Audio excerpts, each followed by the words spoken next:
Hello friends, welcome to our channel Angrezi Sahitya. Today we are diving into the life of one of the greatest poets in English literature, John Milton. Milton was not just a poet but a thinker, a political writer, and a man who stood up for freedom and justice during a time of great change in England. His most famous work, Paradise Lost, is considered one of the greatest epic poems written ever. But there is so much more to this story.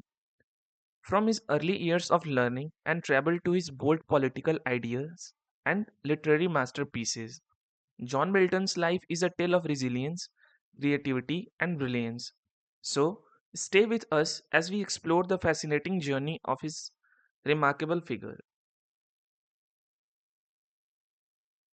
John Milton is one of the most famous poets in English literature. He lived during the 1600s, a time of great change in England, with wars, political struggles, and debates about religion.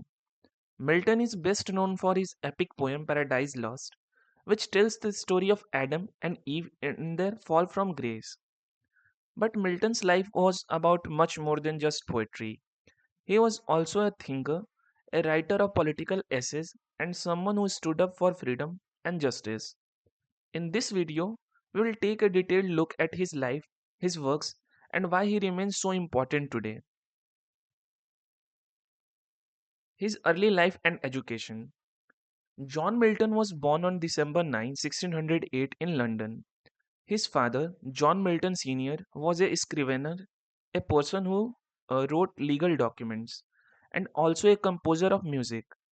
Milton's family was comfortable financially, which allowed him to focus on his education.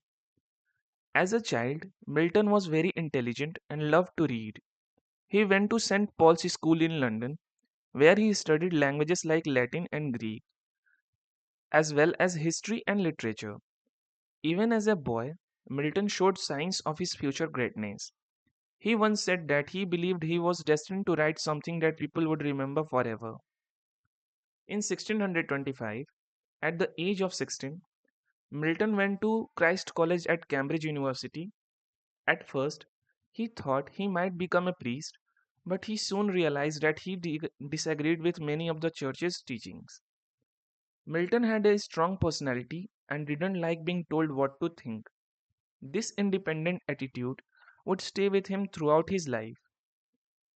After graduating in 1632, Milton spent 6 years at his family's home, reading, studying, and writing. He believed that he needed to prepare himself by learning everything he could before he could write great poetry. During his time of his study, Milton wrote several beautiful poems that are still admired today. Some of his most famous early works include On the Morning of Christ's Nativity, written in 1629. This poem celebrates the birth of Jesus and shows Milton's deep understanding of religion and his poetic talent. L'Allegro and Il Penseroso, written in 1631. These two poems explore different moods. L'Allegro talks about joy and happiness, while Il Penseroso focuses on calm and thoughtful moments. In 1638, Milton decided to travel to Europe, especially Italy, to meet famous writers and artists and learn more about their cultures.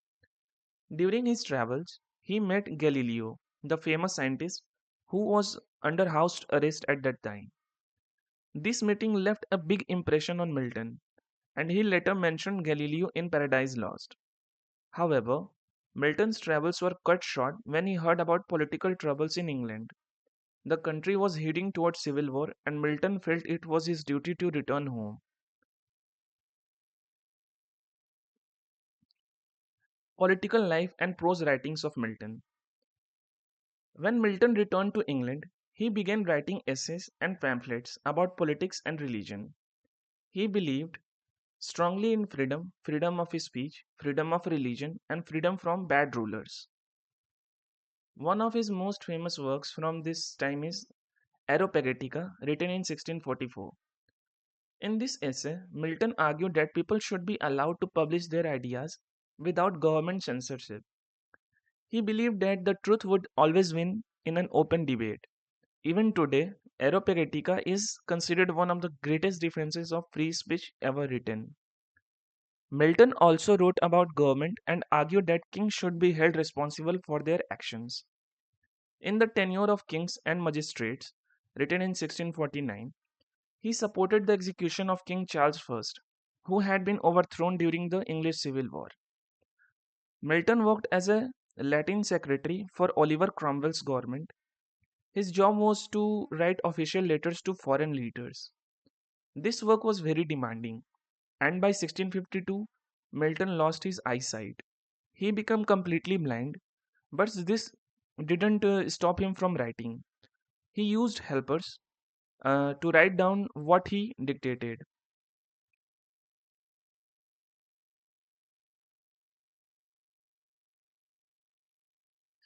Paradise Lost and other major works. Even after losing his sight, Milton continued to work on what would become his greatest achievement, Paradise Lost. Published in 1667, this epic poem tells the story of Adam and Eve, their disobedience to God, and their expulsion from the Garden of Eden. The poem is written in blank verse, without rhyme, but its language is rich and powerful. Milton wanted to justify the ways of God to men, meaning he wanted to explain why God allows suffering and evil. One of the most memorable characters in Paradise Lost is Satan, who is portrayed as both proud and tragic. Lines like better to reign in hell than serve in heaven show Satan's ambition and defiance. In 1671, Milton published Paradise Regained, which focuses on the story of Jesus resisting temptation in the wilderness. It's a shorter poem but is still very powerful. He also wrote Samson Agonistes, a dramatic poem about the biblical hero Samson, who regains his strength and faith before his death. These works shows Milton's deep understanding of religion, human nature, and the struggles between good and evil. John Milton's work have had a lasting impact on English literature. Paradise Lost is considered one of the greatest poems ever written in English, and its themes of free will, rebellion, and redemption have inspired writers, artists, and thinkers for centuries. Romantic poets like William Blake and P.V. Shelley admired Milton's imagination and bold ideas.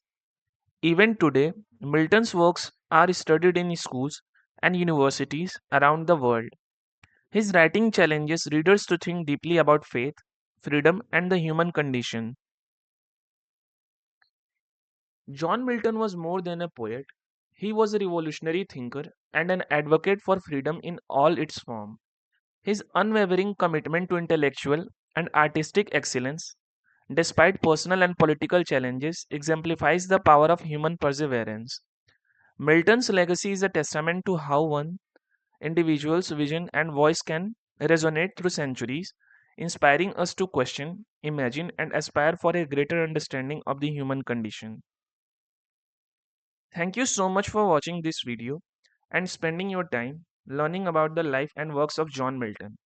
We hope you found it interesting and informative. If you enjoyed the video, please give it a thumbs up and share it. Don't forget to subscribe to our channel. Thank you.